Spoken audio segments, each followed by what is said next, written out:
Poutine croule sous le cash. La Russie croule sous le cash. Efficaces les sanctions. Donc les sanctions, effectivement, non seulement ne servent à rien, en tout cas pour le moment, parce qu'on m'explique que ça sera plus tard avec l'industrie russe qui sera mise en difficulté, mais aujourd'hui, la Russie n'a jamais été aussi riche. Les employés britanniques réclament des hausses de salaire en phase avec l'inflation. Selon la Banque nationale d'Angleterre, celle-ci a atteint en juillet le taux astronomique de 10,1% sur un an et pourrait dépasser 13% en octobre. L'inflation risquerait même de grimper encore pour atteindre 22% en 2023. Gordon Brown, qui est l'ancien Premier ministre anglais, qui était ministre de l'économie de notre ami Tony Blair, notre grand ami Tony Blair, a parlé donc de Dickens, d'un retour à Dickens pour l'Angleterre, avec des enfants qui marchent pieds nus dans les rues, les poubelles, et on a des factures d'électricité de 6 000 € par an. Donc il dit, Gordon Brown, en janvier, on aura 54% des Anglais qui pourront peut-être plus payer leurs factures et qui seront en situation de détresse énergétique. J'ai un souci avec nos dirigeants. Jamais marché. J'ai vraiment un souci. Parce qu'en fait, ils disent parfois n'importe quoi. Une police des températures, absolument. Une police des températures, ça a été évoqué en Conseil des ministres, en Conseil de défense sur l'énergie, en Conseil de défense sur l'énergie. Les travailleurs des transports, trains, métros, camions, mais également les facteurs, éboueurs, enseignants ou encore personnel soignant et avocats, tous sont entrés en résistance face à une vie quotidienne et professionnelle rendue de plus en plus insurmontable. Parmi les pistes évoquées au cours du Conseil de défense sur l'énergie du 2 septembre, vous voyez, il y a quelques jours, la mise en place d'une police des températures proposée par Bruno Le Maire et Roland Lescure, son ministre délégué à l'industrie.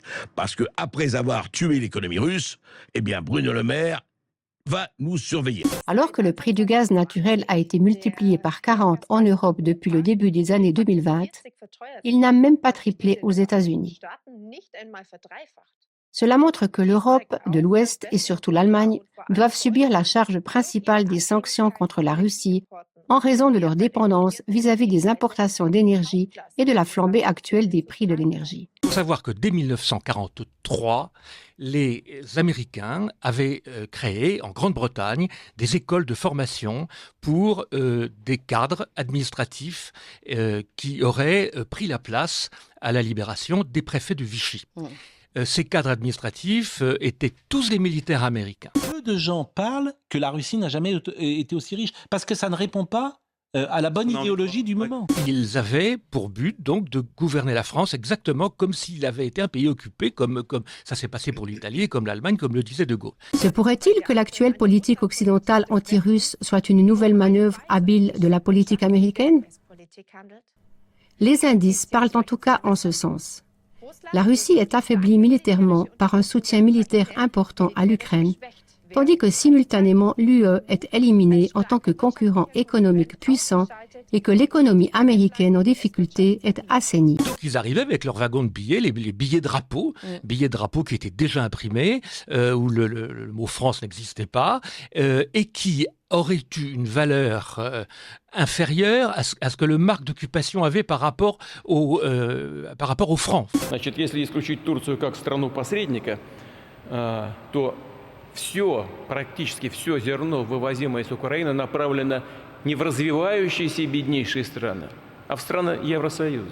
2/3 des pays du monde ne condamnent pas l'annexion de l'Ukraine par la Russie. Il y a quasiment que l'Union européenne et les États-Unis. Et l'Union européenne reste client de la Russie. Bien sûr. Ça m'a choqué, c'est les bombardements américains sur les villes françaises, la destruction totale de villes qui n'étaient pas forcément nécessaires. Et qui parfois même étaient des exercices d'entraînement. Выяснилось, что в очередной раз просто, как в народе говорят, грубо кинули, надули.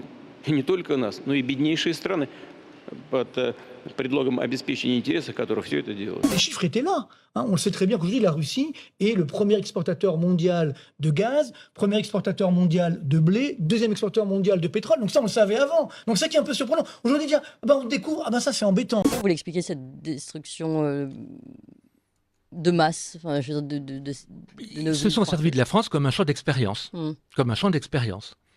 Et ça, c'est un fait, avant de lancer les grands bombardements stratégiques en Allemagne. Qu'est-ce qui va se passer en février, en mars, janvier, si vraiment le froid se fait, si nous avons une pénurie très forte, un froid encore plus fort et rigoureux, et si effectivement les Français, râleurs, les Gaulois réfractaires, comme on dit, ne suivent pas cela. Certains grévistes ont quant à eux déclaré ne plus vouloir payer leurs factures à partir du 1er octobre, si rien n'est décidé pour faire baisser les prix. Malheureusement, les gouvernements et les médias des États européens ne remettent aucunement en question l'utilité douteuse des sanctions imposées et semblent même approuver le préjudice massif pour leur propre économie, ce qui ressemble effectivement, comme le décrit Hellmeyer, à une autodestruction de l'Europe. Voltaire, il disait, entre le complot et la connerie, toujours choisir la connerie. Parce que le complot nécessite une intelligence rare, alors que la connerie est courante.